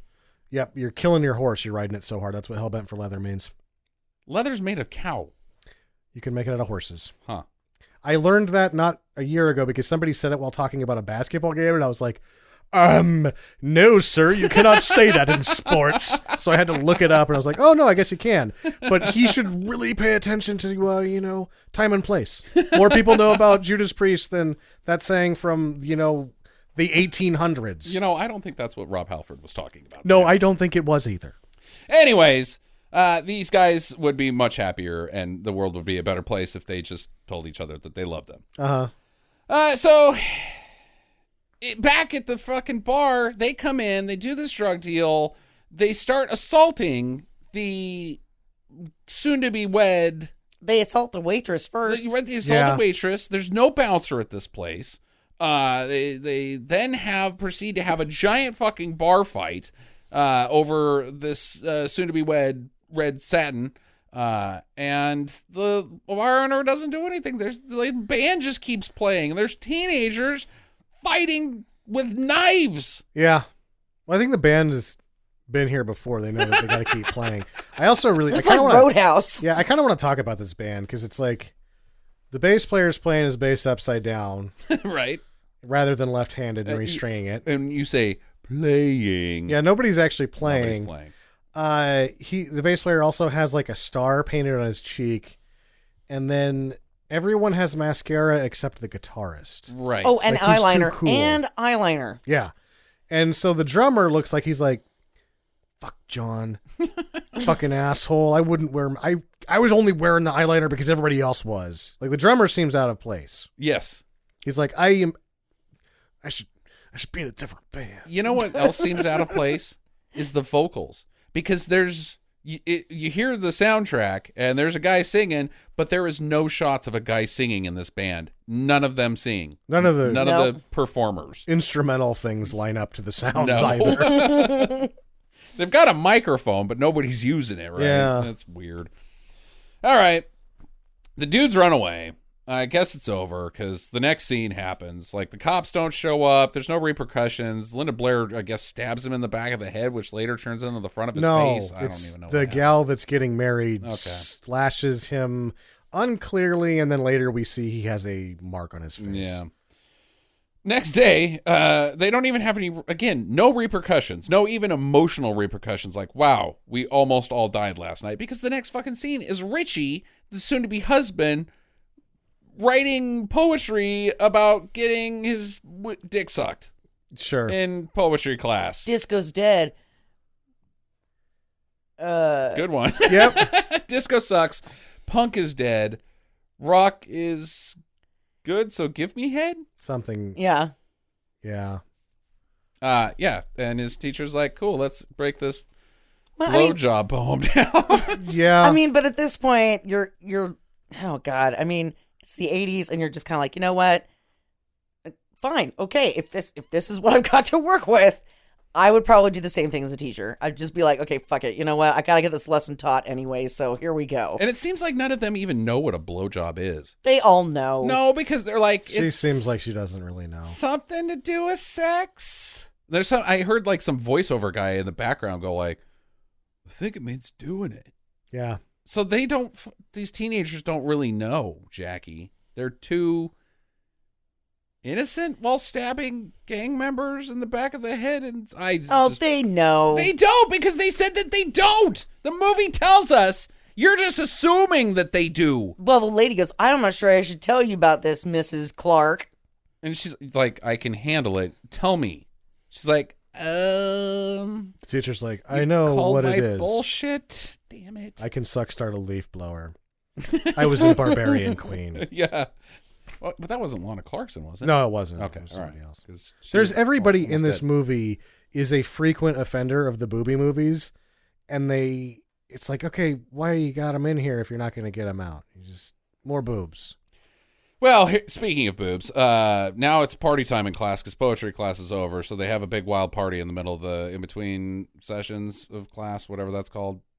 Hallway walking time. Hallway walking time. I went to high school. Remember hallway walking time? That shit was awesome. It was a long time ago. I don't remember what this shit's called.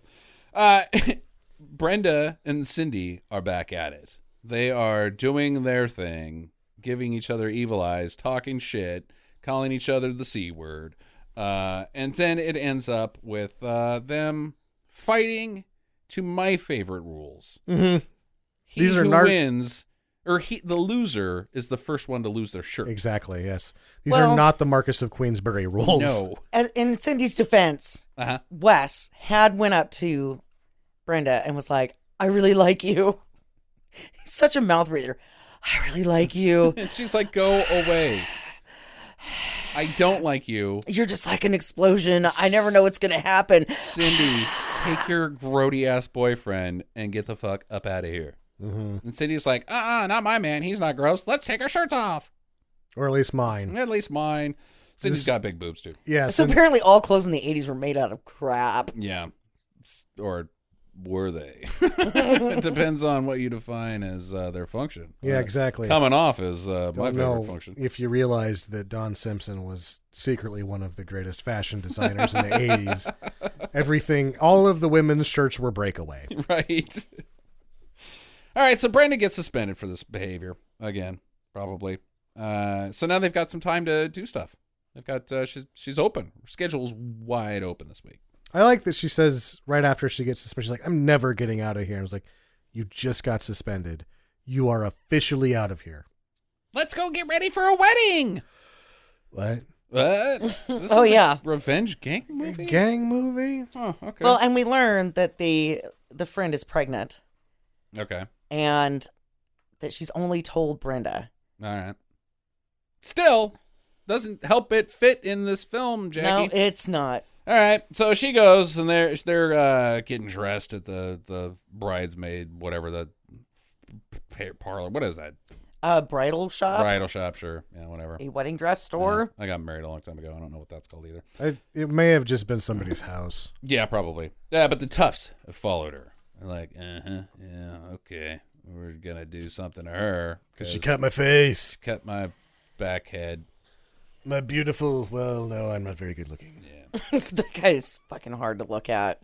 And so they chase her under the bridge and then on top of the bridge and get her cornered where Jake picks her up over her head, WWE style, and chucks her off the bridge. Yep. To her death.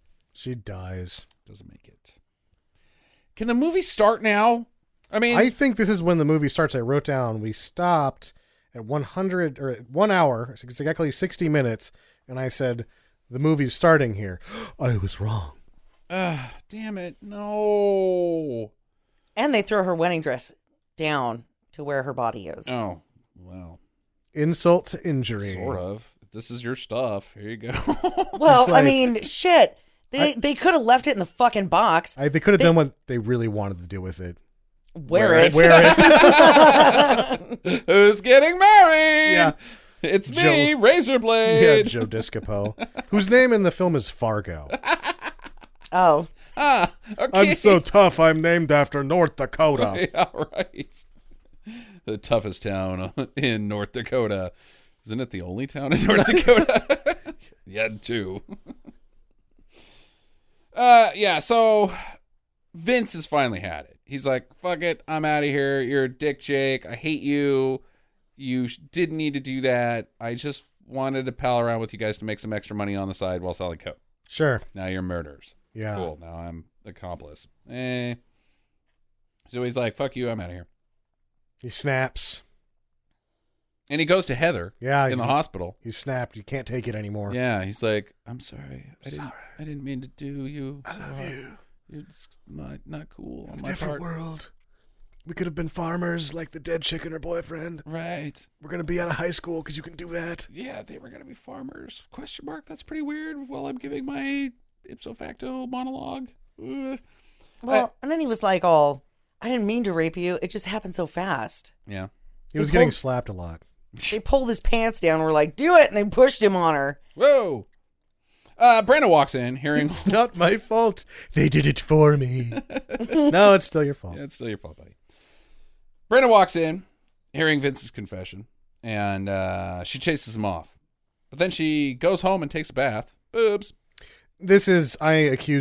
I accuse this scene of being from a different movie. The film stock is clearly different. It is different, and it doesn't really fit in the context. It's just... Other than, here's Linda Blair's boobs. Here are some boobs. Here are two of the best.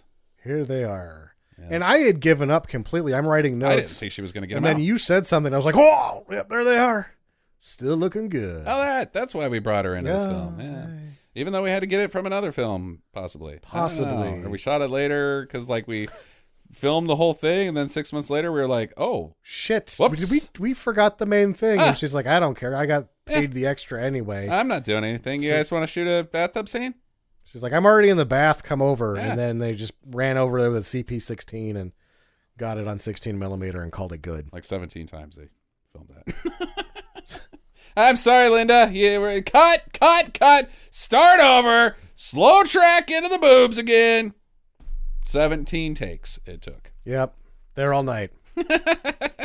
Water got cold. Then things got interesting when she got out the chocolate syrup. Wait, no. Wait, I'm sorry. I'm confusing this with a Wynorski film. Yeah. All right, so she's now, I guess she had a good think in the tub while she's having a soak. The think tank. Yeah. What'd you figure out? Nothing. That I like the smell of vanilla candles more than I like the smell of rose candles. She's having a bath. They like the candles and drink a little bit of Merlot. Yeah, the ladies, they like that. Bath salts, and they eat them, and then they eat eat somebody faces. else. Okay. Smoke the bath salt, eat somebody's face. So now she's ready for revenging. She's suited up. She's She is also hell-bent for leather. Yes. Looking hot. At now 66 minutes, Yep. I write down the movie has started. I think it's finally started. And she, has. while taking a bath, has finally realized, okay, these guys, they're bad. This keeps escalating. We're not really doing anything. We stole their car that one time, but then we kind of just like not did anything to them anymore. They raped and put my sister in a coma. They've killed my best friend. She didn't know about that yet. I still question that because Vince seemed like he was confessing the whole thing, but and then when she is finally told by Jake later, she doesn't really react to it too much, other than You did what? You did what to her? Yeah. Well, maybe she didn't I don't know. But she's finally ready for revenging. I guess like something on the way to the bathtub was her breaking point. Just seeing Vince there, I guess. Yeah. I don't know. It seems like things are de-escalating at this point in time if she doesn't know about Brenda getting chucked off the bridge. I don't know. Either way. So what does she do? She goes to Vince's house first with the knife. She's like, I'm going to fucking kill you, motherfucker. And Vince's dad doesn't seem to care. Doesn't seem to care. It's like, oh, those kids are just like, finally got a girlfriend. Yeah. I remember when my wife used to do that. Yeah. Almost stabbed me. And so I guess this is when she finds out about Missy. Yeah. Yeah, Vince tells her right then. So she doesn't kill him, I don't think. No, I don't think so. Which I'm going to question that right now because that's one of my questions. Why didn't she kill him? He was a rapist. Yes. He had raped his sister, her sister. Uh-huh. And he had stood by and watched as her friend was thrown off a bridge. Why the fuck didn't she kill him? Yeah, I think the thing about revenge movies, I think that you can't do them unless you go all the fucking way. Like, otherwise, what's the point of a revenge movie? Like, that when that person snaps, when the chesty lady's in the bathtub, she's like, she has made a decision that can't be reversed. Like, exactly. They're past the point of no return. Also, in the shot, before she starts pressing the knife against his throat, it's just a shot of her holding the knife straight up with the crazy eyes. And you're like, oh, shit, she's going to kill that guy. She's going to fucking kill that guy. And then she doesn't. So you're like, okay, the movie started still. I guess maybe they could go back to, like, doing a roller skating scene here because it's all over the fucking place. Why not? Maybe she didn't kill him because she's like, I would gut you like a pig right now, except your father was very courteous on letting me in. I didn't want to ruin his carpet. I'll see you later. Instead, I'm going to go to the sporting goods store and buy a fucking crossbow. Nice. She buys an entire 2 bags worth of shit. Yeah, and a new outfit. This is a different, when we see her next, she's wearing different leathers. When we see at the beginning of the film them looking at this surplus store, supposedly, that has crossbows and bear traps, you're like, odd. And then you're like, wait a second, they're paying that off of all things? Right. Yeah. Because everybody knows that if you live in LA, you need a fucking bear trap. Well, she finds the other 2 toughs, not Jake. Jake drops off the other 2 guys at in the industrial district, which I guess is just like we hang out at the carpet barn warehouse. Joanne Fabrics, Justin. Wow, it's later for the Joanne Fabrics. I think that this is the same place. It is. Yeah. They're in the alleyway behind it. Right. And she's like, hey, boys. Look at me. Don't notice these arrows strapped to my leg. She's got a quiver on. Right. It's on her butt rather than on her back. I think that looks more badass when it's you like have a the hip quiver. Yeah, hip thing, quiver. yeah. I think that's cool looking. Mm-hmm. Like, that should be more of a movie thing. The hip quiver. Fast loading. She's got the Orpheus rigs. Yeah, nice. Yep. 8 people got that. So she baits them in. And like, come get me. I've got huge cans. And they go in there, and I'm like, wait a second. This is the back of a Joanne Fabrics. And I realize, oh, shit. Now they're in her world. Oh. She's like, linens and things. I'm going to make a peace quilt out of your asses. So they stalk her. They're like, we're going to get you. And they can hear her. And they're like, oh, you're right over there. She's just laughing maniacally.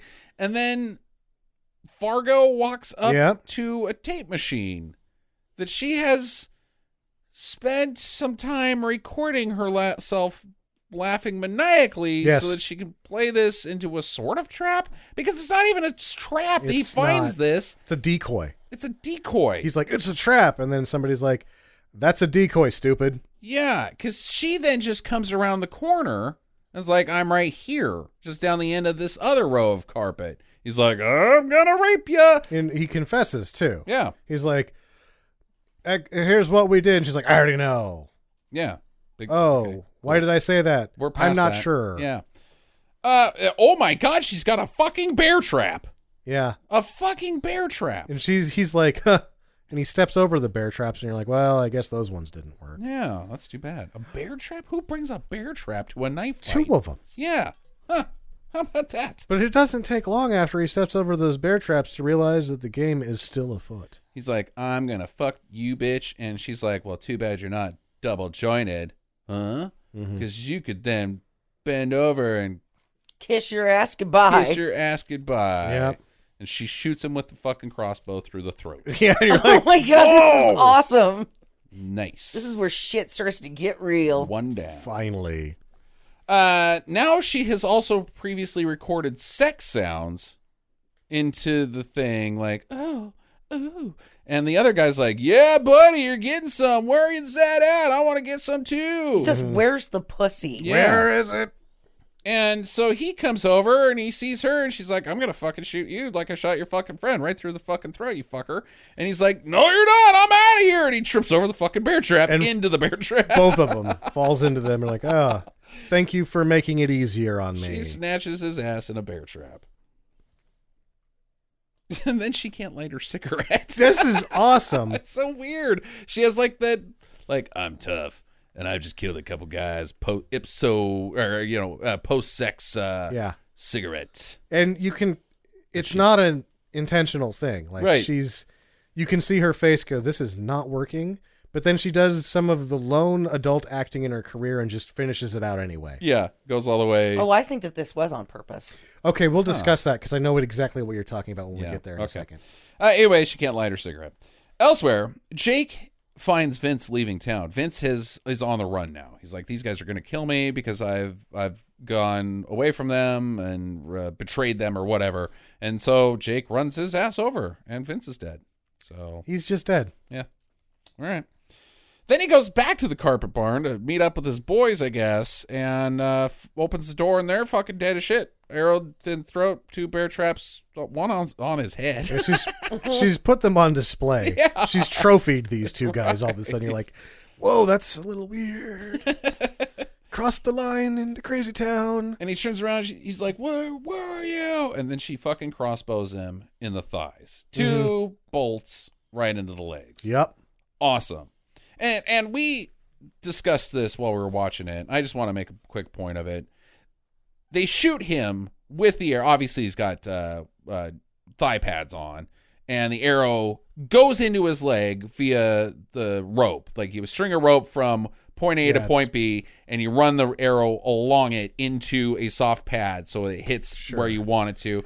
They don't do that enough in film. Yeah, and I watching this, we watched this 3 times, and because of the way they cut it, I still am not sure that they didn't do fishing wire in reverse. Oh, pull it out? Yeah. Either way, it looks good. It looks good, and what normally happens is you see the person shoot the arrow and then cut to the guy holding the arrow against his leg going, ah! Yeah. You don't see it go in. And I really think that that's a mistake because it's a really easy thing to do. Sure. And I would amend it to say it would look good if you couldn't see the fishing wire in every shot. Right. Well, you gotta do a better job. Yeah. Right? It's just execution at that point. But you still, the people should do it. Yes. So she gets him down, and he pulls them out. He decides to take his own life. They do more damage on the way out. Jake, don't do that. On screen, they do a considerable amount of damage. He pulls leg parts out with both arrows. Quite a bit of Jake is now not attached to Jake. You're like, I think that was an artery, bud. You're not gonna make it. Bleeding out. Like you got like 7 minutes like tops. When somebody loses their head in a Kill Bill movie, you're messy. Yeah. You're making a real mess, buddy. Uh-huh. Yeah, his legs should have been squirting. Yeah, no, you don't pull the arrows out. Actually, anytime you get stabbed, you don't pull it out. Just don't do that. Go to the hospital. Then they let them deal with it. Anyways, so she runs out of arrows, and she's like, oh, well, I've got more in the car. And he's like, oh, yeah, fine. You go to your car. I'm going to follow you, and I'm going to get you. And then she locks him behind the fence, and he's like, oh, I'm not that locked. I can get through here. But what she's done is rigged another trap. Yes. She has rigged an Ewok trap. Yeah. To her Mitsubishi. It's the Dodge Raider, but I'm not. Is it a Trooper? We don't even know what this is. Yeah, it's a real tippy 4x4 is what it is. Right. So now he's upside down. And she's coming in with a knife. She's going to fucking cut him. Watch him die, I guess. Yeah. And stick him and watch him bleed out. Have fun with that. But he kind of breaks free and hits her with the chain link fence. He's just upside down, so he just grabs the gate and closes it, and it hits her, and she's like, oh, shit, that fucked me up. She goes flying. She flies like 10 feet away from him where she was standing. Hits the ground and just starts rolling around. Yeah. She's incapacitated at this point. This movie has taken another turn. Because after this happens, she is no longer tough for the rest of the movie. She is in fear of her life at all. Yeah. Like she's getting chased by Mike Myers at this point. Where Even just though- 4 seconds ago, she was Van Helsing. Exactly. And that, let's say she does have a hard time getting up, this guy's losing a lot of blood. And my other thing is, you want to sit there and watch him die? He's upside down. Open up the back seat of your 4x4, pop a squat, crack a beer, watch him bleed all over himself until he's dead. That's actually where I thought this was going to go before he was hanging upside down on the other side of the gate, was that she was just going to hooky bob him through Sunset Avenue with a Budweiser, and it was going to freeze frame with her like doing the cheers to Sunset Avenue while this like bloody pulp was being dragged behind her Mitsubishi. Wow. Yeah. That would have been something. Huh. I was expecting a wiener chop off. Yeah. Oh, I kind of think that's what the film was implying that she was going to do, was chop his wiener off. Because she says, what's going to be like without your balls or something like that. But then that's when he hits her with the fence. But at the same time, I guess she got greedy. Like she wanted those balls when she could have just watched him bleed out from his thigh injuries, you know? Which would be about like 2 more minutes because he's a sieve. Or she could be like, get up. You just got hit by a gate. What the fuck? Oh, no, the gate hit me. If gates did that much damage, half of America, it would be like, today on Dayline NBC, more people have been killed by gates. Yeah, it's the gate crisis. Because everybody's been hit by a gate and not gone down. Nobody's hit talking by the gate that hard. Nobody's talking about the opioid crisis. Everybody's calling up Trump and being like, when are you going to deal with the gate crisis? Yeah. We need a gate crisis community service system. Got to deal with these gates. Town hall meeting. If I know anything about Donald Trump, he hates gates. He just likes the fence. No? He doesn't even really like the fence. No, he just likes He just wants walls. It's a fence, Sam. It's offensive. Oh, God damn it. We're going to pretend we set that up. We I worked did on not- that all yeah, day. didn't- just happened. All right. So he gets on top of her while she's down. And I guess he's going to rape her? That's what I thought. I thought, okay, she's he's bleeding down. out? He's like, all right, if I don't go unconscious, I'm raping the shit out of you. But It's starting to get pretty fuzzy. oh boy, I'm seeing spots. Yeah, not feeling good. Well, not to mention, you probably would want to put like weight on your knees and your legs because it would fucking hurt like hell, you know? He's like, I was going to do this, but I need you to roll over on your side because I can't put any pressure on my legs. Here's the deal. Can you get on top? I don't feel good. But she, I guess, stabs him in the dick here. Yeah, it shows her. She stabs him clearly under the ribs. Right. On the right side. But then in the next shot, he pulls a knife out of his crotch. Right.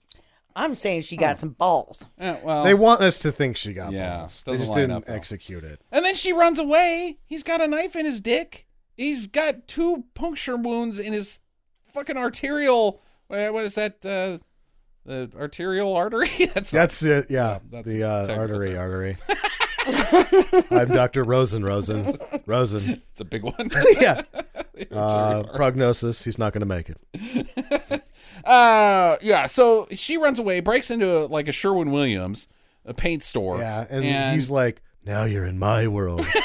And she's like, "You're a painter?" Because I'm scared shitless all of a sudden. Yeah, she's panicked. Yes. What the fuck? She grabs a crowbar, and I'm like, "Okay, well, you got the upper hand back." And she's like, "No, I'm just going to try to get out of here." And like, He can't even move. He's bleeding so much. Why did you try to get into here if all you're trying to do is get out of here? Through the front door that's locked. What the fuck is your plan here? And, like, he's dying. Mm-hmm. We're not making this up at this point. Like the film knows he's dying. He's stumbling around. He can't... bumping into shit. I don't even know if he knows his name anymore. He is just a walking husk with no blood in it anymore. And all of his wounds are downstairs and he's standing up, so he's just pouring blood out. Like, there is sound accompanying each step. He's got gushy shoes. Yeah. Sherwin-Williams doesn't need to paint the floor. Yeah, I don't remember it being red in here. Unless they want it to be red, not want it to be red or whatever. Yeah, so then she finds some flammable paint. It's got this big flammable, like, sure. If you go to Sherwin-Williams and ask for paint and they give you a paint can with this giant flammable sticker on the side of it, are you taking it home? No, I'm going to pay the extra $5 for the non-flammable kind. You say that. You say that. But then they're like, well, a normal gallon's $38. This is on clearance for $8. And you're like, how flammable are we talking? How flammable are we talking? It's pretty flammable. And he's like, you see how big the sticker is? It's as big as the can. It's napalm. When it dries, does it say that flammable? Twice as flammable. It's but it's $8. And you're like, okay. How about on stucco? Super flammable. God damn it. If the sun just hits my house right, it might blow up. What if I keep the sprinklers going at all time? Is it if water gets on it, is it flammable? He's like, have you heard of Greek fire? That's what this shit is. But then you're willing to chance it because it's only $8. $8. And you're like, okay, so here's the deal. I got a 1,200 square foot house in the valley. How many cans of this you think? 5 tops. That's not a lot of money. He's like, it's not. You will die. $8. I don't even like the color, but man, $8. It's 87 degrees outside. Your car will explode with these inside of it. You won't even make it home. But think of the savings. Yeah. So she chucks this flammable paint onto him. Which is a terrible color of beige. It's gray primer. Yeah, I think it's primer, which is really not flammable. Anyway, maybe in the 80s. I don't know. It's just lead-based. Lead doesn't burn. No, not really. So she chucks it onto him. It really kind of doesn't affect him too much because he just grabs her and starts choking her and she's going to die. Yeah. And then she gets it. So he's like hugging her, which causes her to be covered in the icky paint. Yeah. And then she pulls her lighter out and lights him on fire. And he like barely gets lit on fire and looks over and is like, shit, I'm on fire, and pushes her to safety, essentially. Yeah. And then he goes up like a fucking torch. Yeah. So it's delayed, like it's super flammable, napalm. But it takes a little bit. It's like starting a campfire. Yeah, right. It takes a bit to get it going. But then you die. Whole house. Okay, so Mike. Here we go. The lighter thing, right? Yeah. Okay. Okay, here we go.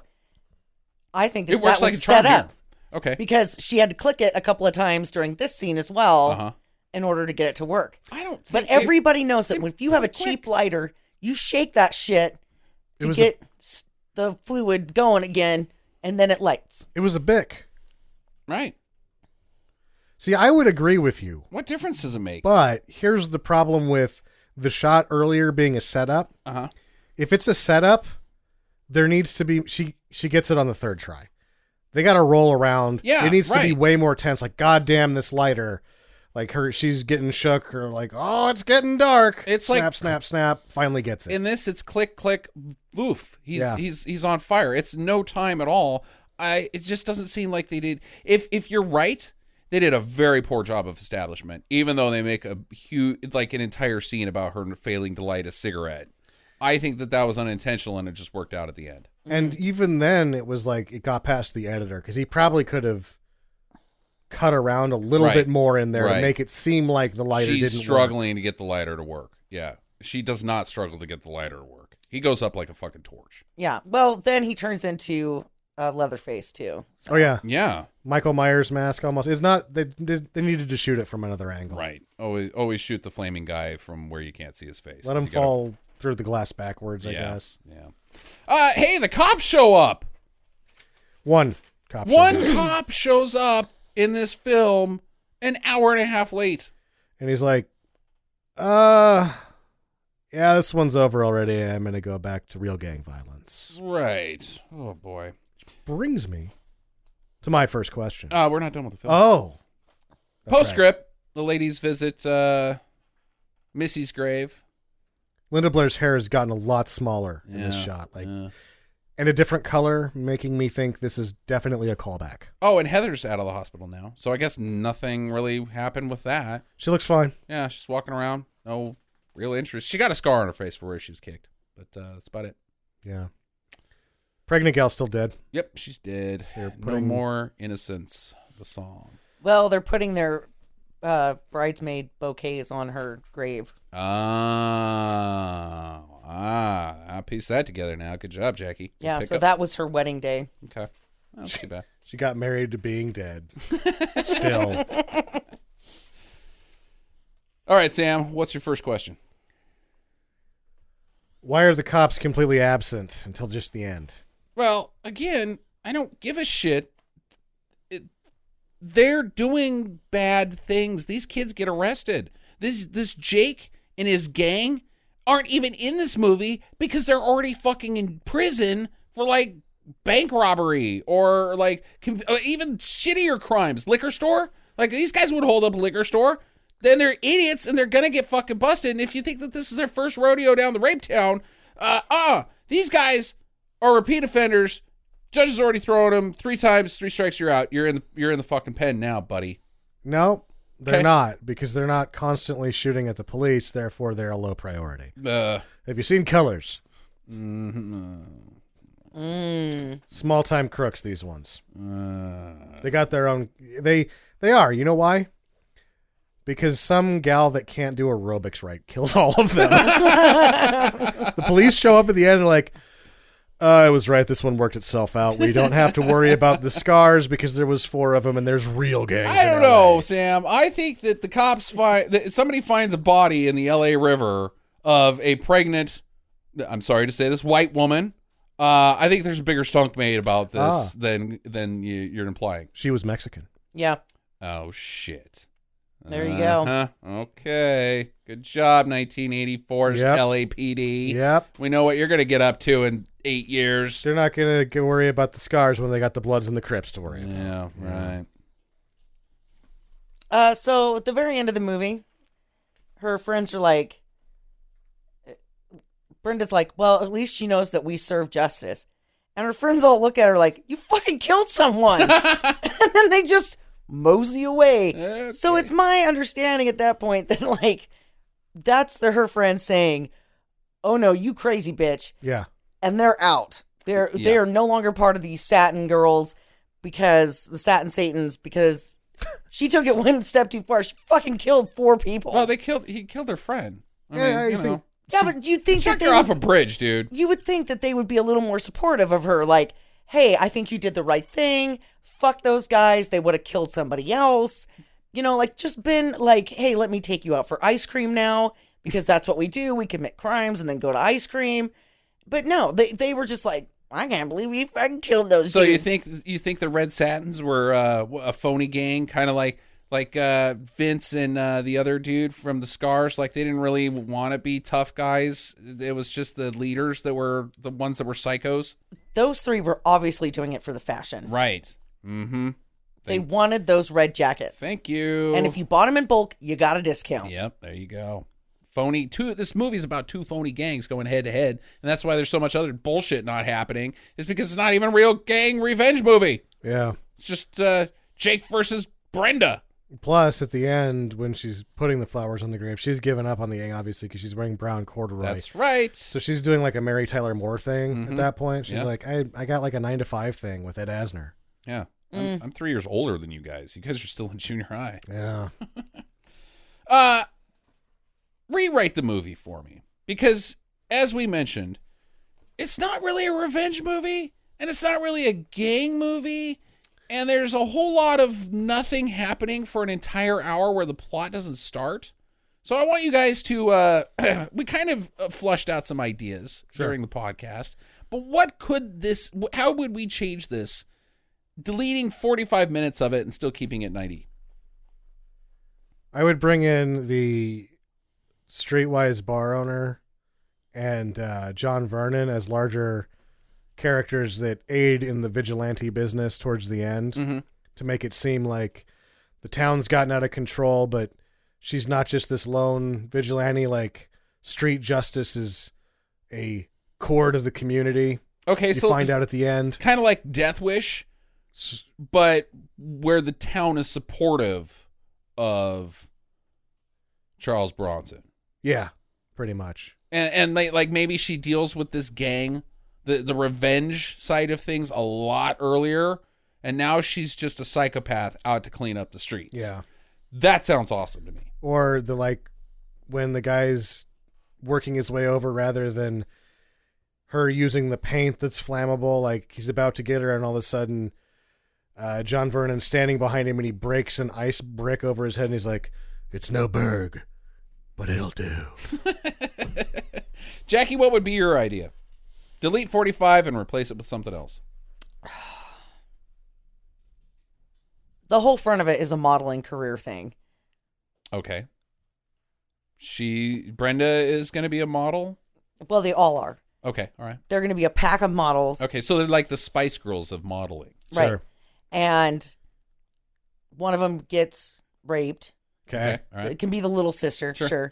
Baby Spice. Uh-huh. And then they go out for vengeance in stilettos with the school teacher and the bar lady, right? Uh-huh. Okay. They're like, I know that you ladies like the catwalk, but there's a time and a place for a different kind of catwalk. They call it a death walk. And so then they get all these like really like thigh-high boots on, and they get all like gussied up, and there's like a whole montage of them, learning how to fight with sticks and shit. And then so they're like model mercenaries then. Yeah. Okay. And then they go out and fucking kill every one of those dudes, ripping their wieners off. I really wanted to see a wiener get ripped off. Yeah, but there's only 4 dudes. I don't know if you could fill 45 minutes. Well, there would be like business, like traps and shit that they would set up as part of the montage. And then we would get to see all of that. So it's like Home Alone with mercenaries who are female that are also models. Yeah. Okay. All right. Kill them all. Sure. Yeah. I'm going with Sam's plan. I think that's actually... Sam's created an actual movie. You've created a mashup of the Spice Girls, Home Alone, and Navy SEALs. Shut up. Oh, dude, Navy SEALs. They jump out of birthday cakes. Yeah. Okay, so I got one last question. All right. Who was the best looking bad guy? If you had to go on a date with one of these bad guys, who would you go on a date with? I honestly think all 3 of them are pretty... There's four of them. You got to count Vince. The 3 guys that are not Jake, that are the gang members, are like disfigured human beings. I think Jake's the only one that looks like a... No, Jake's the most man. disfigured of the other What ones. are you talking about? I think the only one that looks normal is the blonde-haired dude. Everybody else is like, gargoyle. Okay. Oh, I would go with Joe Pescopo. Really?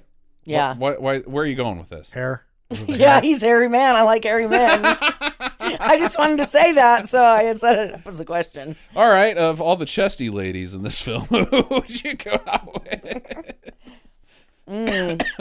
I think we know. There's no contest. Yeah. There's a couple of, couple of pairs showed up. You're like, hey, all right, it's honorable mention, but yeah, not taking down the crown. Let's dive into final recommendations here, guys. Sam, we'll go with you. Although it takes forever to get going, once it does, it was fun enough for me to give it a do. Okay. The other thing about how long it takes to get going is that the nonsense that has nothing to do with anything that happens for the first hour of the film is extremely riffable. Yeah. Jackie? I'm going to give it a do. All right. Mostly what Sam said, right? Once it got going at the end, I was cheering. I was trying to guess what was happening at the plot. The twists always surprised me, especially like the chain link fence, right. Leg thing. And didn't see that coming. Her weird transition to being a damsel in distress. Yeah, that was kind of stupid, but the front of it was pretty awesome. The costumes are pretty riffable. The one lightning bolt earring that she keeps wearing, and all of her high beam shirts. Yeah, high beam shirts. Well, I'm also going to give it a do. It's sort of a barely do with the caveat. Now, it's a total do for just a midnight movie. You can do this as a midnight movie at any point in time.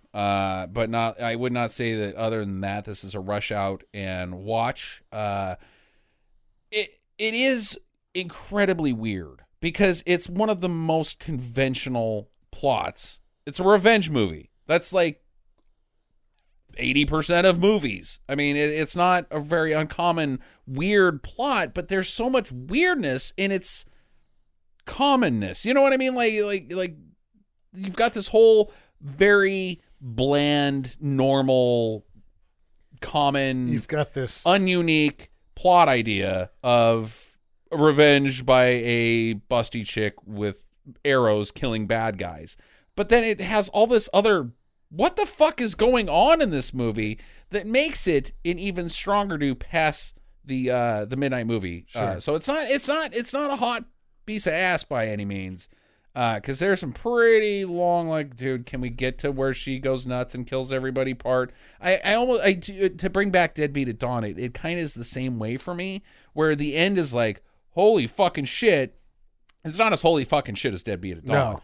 But it still has that, like, transition to where the pace of the movie completely changes into a level of, whoa, that just makes it an oddball. Not as hard of a shift as Miami Connection either. No. But it does have that shift. Yeah. And I think the thing that makes the, especially now that I know its fate with the X rating, that first hour just being, remember all that shit we cut out? Yeah. Put it back in and take all the bad shit out. Yeah. Just put everything we shot back in the movie. And except for that. I would love to see the original cut of this Another movie. 7 minutes of the rape scene. I don't really. That would be hard. That would be hard. Well, that's what I'm saying is I actually kind of like that first hour now that I realize it's just like every fucking thing we shot, put back in, and then do as many callbacks as you can. Yeah. And try to piece it together. So there you go. It is streaming on Amazon Prime, so you can get your hands on it pretty easy. I would go for it. I'd go for it. On Do's and Don'ts, we have a Do's and Don'ts this week. This is weird even saying. Matthew McConaughey and Renee Zellweger in Texas Chainsaw Massacre: The Next Generation, which I think is the fourth one. 4. Okay, yeah. Wow. This franchise took a left turn. Kind of. I really What think are you talking about? it's so similar to fucking 3, except for that they have this. They make it a little bit weirder than 3. It's pretty weird. But the same, like they do the same thing in 3 where they have this like, let's try to expand on the why. Why do you need to?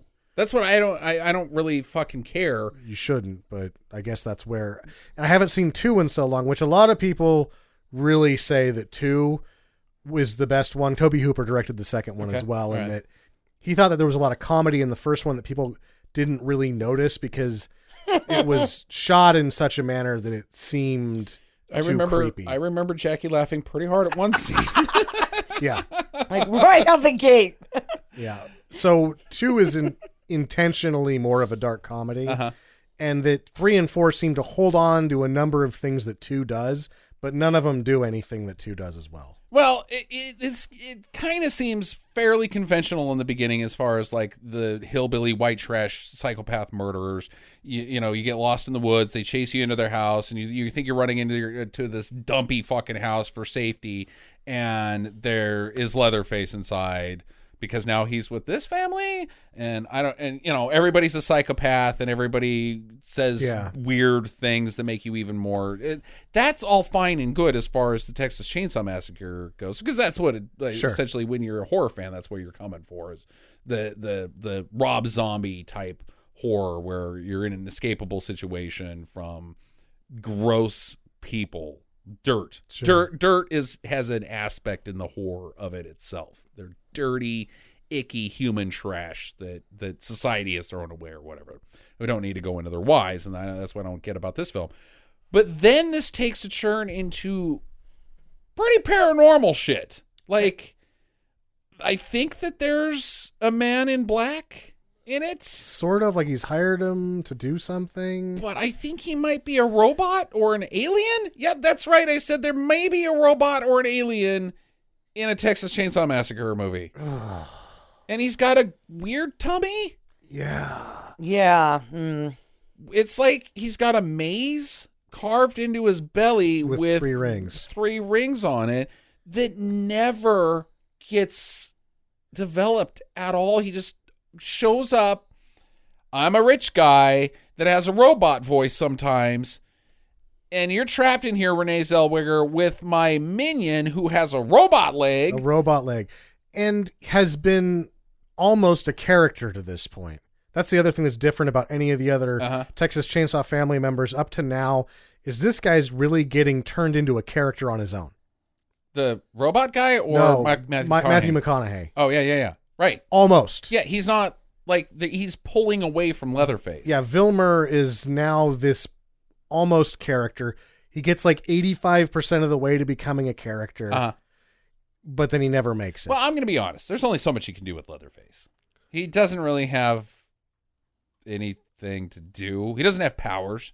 He doesn't really have any motivation other than his chainsaw and screaming. I mean, where else can you go with Leatherface? The backstory of Leatherface. Well, they went there with this one. Like, he wants to be a pretty lady. He takes a second seat to Vilmer. Vilmer, absolutely. Sure. Who then is this almost character that now with the robot leg has an unexplained robot leg that can be controlled by any remote control.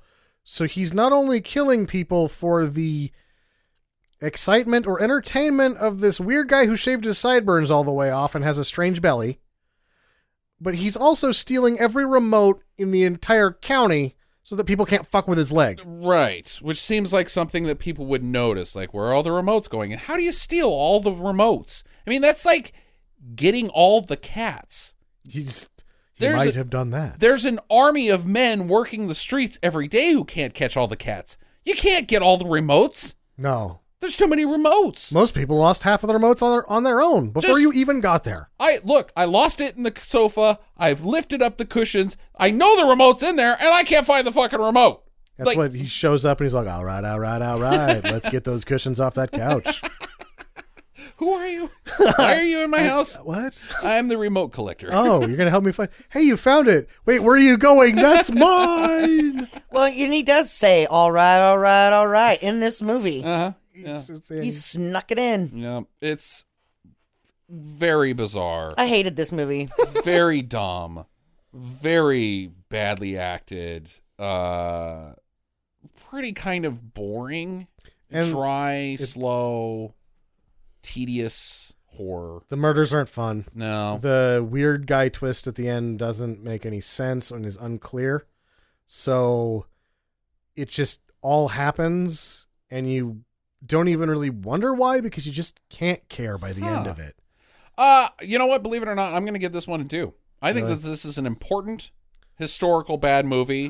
McConaughey, Zellweger before their careers took off, and then the weirdness factor. But if you're a film historian, like, you've got to see all the bad movies and be like, wow, that was really fucking weird. So you can talk about it on a back porch, drink beer, come up with your own conspiracy theories about what the fuck this movie was about. I think it's great for that. And the producers of McGuire convinced the producers of this film to shelve it for 2 years so they could have an introductory credit for Zellweger. Yeah, right. 2 years before Jerry Maguire. That's who does that? Who does that? Zellweger? I mean, she won an Oscar. She's great. I guess they were right. They were right at the end because she did win an Oscar. So that's the only way you'd... Not for Jerry Maguire. That movie sucks. Did she get nominated? I don't think so. She won for Cold Mountain. Yeah, I know. Yeah, she's good in that. Jackie, go with you. I think I know what you're going to say.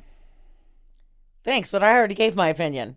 I fucking hated it. Okay. So do not from you. You can't justify it in any ways. No, it was just fucking weird. And the death scenes weren't very good. And then they never explained the guy at the end. Right. And it just left you going, okay, that was just a fucking waste of my time. What is going on? Yeah. Sam? I'd watch 3 instead because it does the things that this one doesn't do. Mm-hmm. It isn't as good as 3 isn't as good as 2, but 3 does what this one doesn't do with less head scratching. The only thing that this thing has for me that the other ones don't is the robot leg and the remote, which is too little too late. Yeah. Okay. All right. There you go. 1, 2, To do nuts. Next week, I think we're ready, guys. I think the circle is complete. It's finally time to get to year in review. I think we're about 2 weeks late, but we will do our year in review for the next 2 weeks, two-parter, where we all pick our favorite movies that we saw over the last year and go through that. So, big show. It's one of our specials. Any final things to say? Don't wear corduroy to a graveyard. This week, I have one final announcement. Sure. If for those that care and haven't got to it yet, if you haven't bought The Golden Right, a action novel by me, go to Amazon.com this week. If you got a Kindle device, it's going to be free this week. So you don't have to pay for shit, and you can read my book. And please, in exchange for it being free, leave a review on Amazon and Goodreads.com. You have no excuse this time. It's free. Free book by me. And help me out there, because I could always use your guys' support in getting those reviews. And that helps me get the book out there even more. And getting more reviews, it's kind of like a podcast. You just ask for reviews constantly. You know what I mean? Anybody care about that? No? Okay. I also ask for the reviews when I take my pants off. Actually, I don't ask for the reviews so much as I coach them in. I'm like, zip, 5 stars. And then you just draw a star on your leg or whatever that rating is, and so you can keep track of your total ratings, and then you throw it out there. Got 5 gold stars tattooed above my penis. Out of 20. Yeah. Put the other 15 on my butt, but nobody sees that. All right, get to the chopper. Visit us at www.stinkermadness.com.